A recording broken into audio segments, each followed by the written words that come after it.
হরিশ্চন্দ্র পাটের জরিপে যেটা আছে আপনারা খুব বেশি হলে 400-450 ভোট জামাতে ইসলাম পায়, আর বাকি ভোটটা যাতে মানে পটুয়া চেষা যেটা কয় সেইটা দিয়ে ভোটটা নিয়ে আসতে হবে ইনশাআল্লাহ।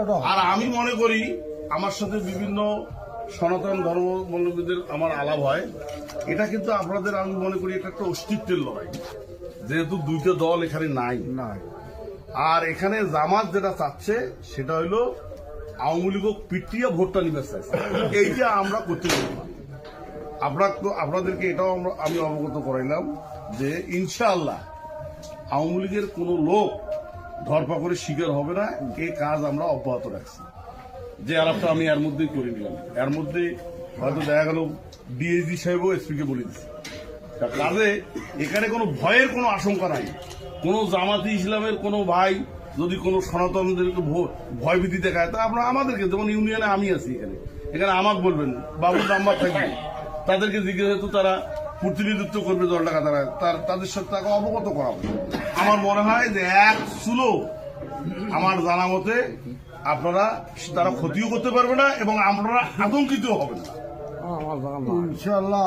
এই আমার এই বক্তব্যের সাথে আপনারা কি একমত আছেন? আমার অনুরোধ থাকবে, এই হরিশ্চন্দ্র পাট একটা ঐতিহ্যবাহী এলাকা, আপনারা ভোটের দিন, এই ভোটের দিন আর বেশি দিন নাই, আজকে হলো 7 তারিখ, ক্যান্ডিডেট ব্যানার পাবে বোধহয় 21 তারিখ থেকে, 20 কি 21 তারিখ থেকে। তা আমার অনুরোধ থাকবে, নিজ মনে করি আপনারা নিজেই মনে করবেন সৈয়দ আলী আমি ভোটটা আমাদেরকে ধানের শিশি দিতে, ধানের শিশি দিলে কি হবে আপনারা বিভিন্ন ইয়াতে বোধহয় দেখতেছেন, এই যে ইয়াতে দেখতেছেন, এই যে ফেসবুকে কিছু তারেক রহমান যে পরিকল্পনা নিছে, এই পরিকল্পনায় দেশ অনেক দূর এগিয়ে যাবে ইনশাআল্লাহ। এবং আমরা যেমন ওই যে মহিলা মাইসব বুঝায় জামাত ইসলামের, যেমন একটা ভাওতাবাদী, আমরা ধর্মের নামে ব্যবসা শুরু করছি, দেখবেন এরপরে কি হবে। তারেক রহমান যেটা করতেছে সেটা বাস্তবে দেখে দিবে, যেমন মহিলাদের একটা কার্ড করবে 2500 টাকা একটা কার্ড, তারা ওটা খরচ করবে। আমাদের যারা কৃষক তাদের জন্য কৃষি কার্ড, তারা কৃষি উপকরণ বিনামূল্যে, যেমন ওই যে ইয়া দিছে, ওই যে 10 টাকা না 50 টাকা দিয়ে যে ইয়া পাওয়া যায়, এই যে আপনার ইয়ার কার্ডগুলো যে বলে ইউনিয়ন পরিষদ যেটা আসছে, সেইটা তারেক রহমান যেটা করছে সেটা বাস্তবে দেখাই দেবে। কাজে আমাদের পরিকল্পনা ভাওতাবাদী না, আমাদের পরিকল্পনা থাকবে বাস্তবসম্মত। আমার অনুরোধ থাকবে এটা, বাবু এটা কাজ ছাড়িয়ে এসছে, আর আমি আপনাদেরকে ডাকছি এই কারণেই, সময় স্বল্প, এর ফাঁকেই আপনাদের যার যে অবস্থান থেকে আপনারা হরিশ্চন্দ্র ওয়ার্ডের, যেহেতু এই ওয়ার্ডের লোকজন, আপনারা হরিশ্চন্দ্র ওয়ার্ডটাকে আপনারা সাজাই দিবেন এবং ভোটের দিন আপনারা দেখাই দিবেন যে এটা আসলে ধানের শীষের এটা একটা, এটাই আপনাদের কাছে আমি আশা করি। আমার এই সংক্ষিপ্ত আমার এই কথাটুকু আপনারা যদি আমাকে ভালোবাসেন, আপনারা তো চান যদি আমি ভালো থাকি আপনারাও ভালো থাকেন।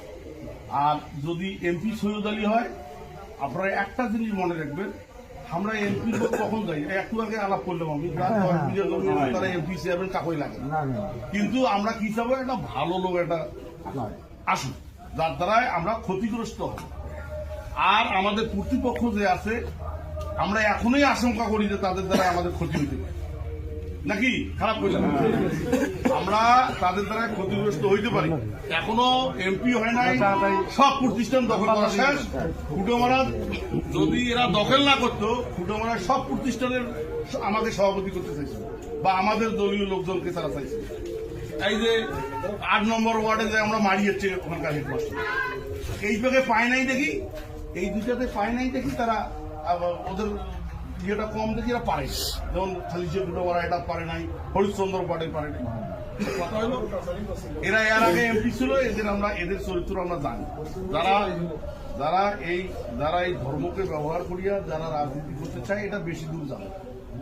এটা ইনশাআল্লাহ তারেক রহমান যদি, এই যে আপনাদের সামনে যে একটু আগে যে কথা বললাম, তারেক রহমান বাংলাদেশের জরিপে 77% মানুষ বলতেছে যে তারেক রহমান প্রধানমন্ত্রী হবে, আর জরিপে আসতেছে 70% ভোট ধানের শীষ পাবে। তা আমরা আশা করতেছি 250 সিট যদি ধানের শীষ পেতে পারে। তাহলে ধানের শীষ তারেক রহমান যদি প্রধানমন্ত্রী হয় আর এখানে যদি সৈয়দ আলী সাহেব আমাদের এমপি হয়, তাহলে আমাদের এই জলঢাকাটা অনেক রাস্তাঘাট, স্কুল, মাদ্রাসা, প্রতিষ্ঠান আমরা অনেক দূরে এগিয়ে যাবো। যাই হোক, রায় হয়ে গেছে। আমার এই আপনাদের এই হরিশ্চন্দ্রগড়ের মানুষের প্রতি আমার অনুরোধ এইটুকুই যে আপনারা ভোটের দিন ভোট গণনার পর রেজাল্ট নিয়ে আপনারা বের হয়ে যান। আপনাদের সকলের এই আসার জন্য আমি কৃতজ্ঞতা প্রকাশ করে আমার এই সংক্ষিপ্ত বক্তব্য এখানে শেষ করছি। আল্লাহ হাফেজ। কিন্তু আমরা কি চাবো, একটা ভালো লোক একটা আসুক, যার দ্বারা আমরা ক্ষতিগ্রস্ত হব। আর আমাদের কর্তৃপক্ষ যে আছে, আমরা এখনই আশঙ্কা করি যে তাদের দ্বারা আমাদের ক্ষতি হতে পারে, নাকি খারাপ করে আমরা তাদের দ্বারা ক্ষতিগ্রস্ত হইতে পারি। এখনো এমপি হয় নাই, সব প্রতিষ্ঠান দখল করা শেষ। ফুটোমারা যদি এরা দখল না করতো, ফুটোমারা সব প্রতিষ্ঠানের আমাকে সভাপতি করতে চাইছিল বা আমাদের দলীয় লোকজনকে তারা চাইছিল।